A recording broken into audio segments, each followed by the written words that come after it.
my most recent book, Nutrition for Weight Loss, I talk about what is called the Wally Agenda. I will say that I am now convinced of this agenda even that much more now after this past week. So I went to Orlando, which is near me recently. I was around a lot of people. However, I noticed some patterns. I noticed some trends. And I noticed that a lot of the foreigners, not only skin color wise looked a lot differently than the Americans, but their physiques looked different. And they were of different sizes too. It was not just, skinny people or whatever. It was like people who were bigger, medium sized, and skinnier. However, I noticed that they just looked like they were more in shape and their bodies had a more natural look to them. Whereas with the Americans, they were all just super overweight and looked misshapen, But also the people who were more skinnier, who were Americans, they looked kind of misshapen and like almost like sick, something not quite right with them. It made me think back to this theory that I have, which is the Wally Agenda. We are living lives to eat. And I basically got this from two movies or two sort of artistic works combined.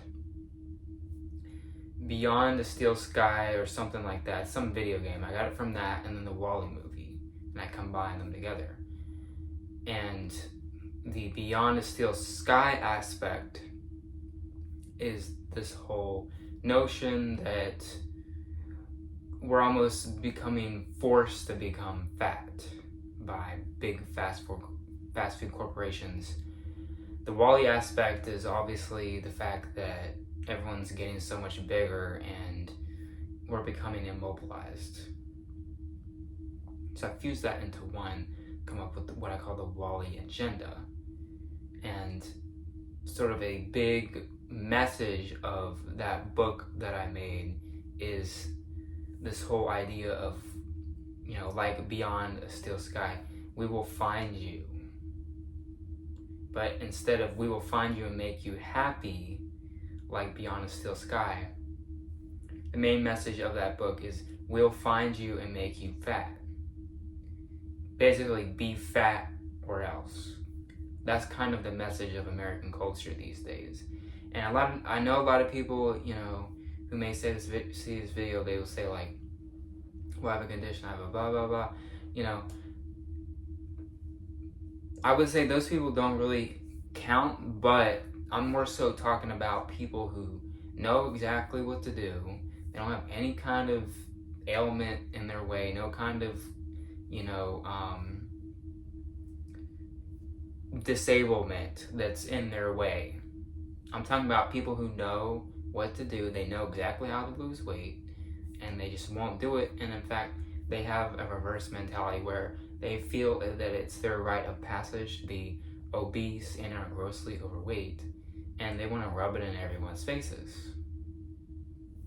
That is what the average American is like. And a lot of people who say otherwise, who are also not disabled, y'all are delusional. Most people need to lose weight. That's just the honest truth. I'm talking about just the average everyday Joe, the average couch potato. You need to lose weight. It doesn't matter if you don't agree with BMI, you don't agree. Here's the thing with BMI. Yeah, there's some leeway with it, but it's not a huge discrepancy. I would say 5 to 10 pounds in either direction. You can be 5 to 10 pounds underweight or overweight and still be quote unquote healthy. But once you cross into like the super skinny range or you cross into the obesity range, that is unacceptable, and no one is healthy in those two categories. Back to the main topic of the video, the Wall-E Agenda. I just wanted to point out the fact that I am now convinced more than ever of it.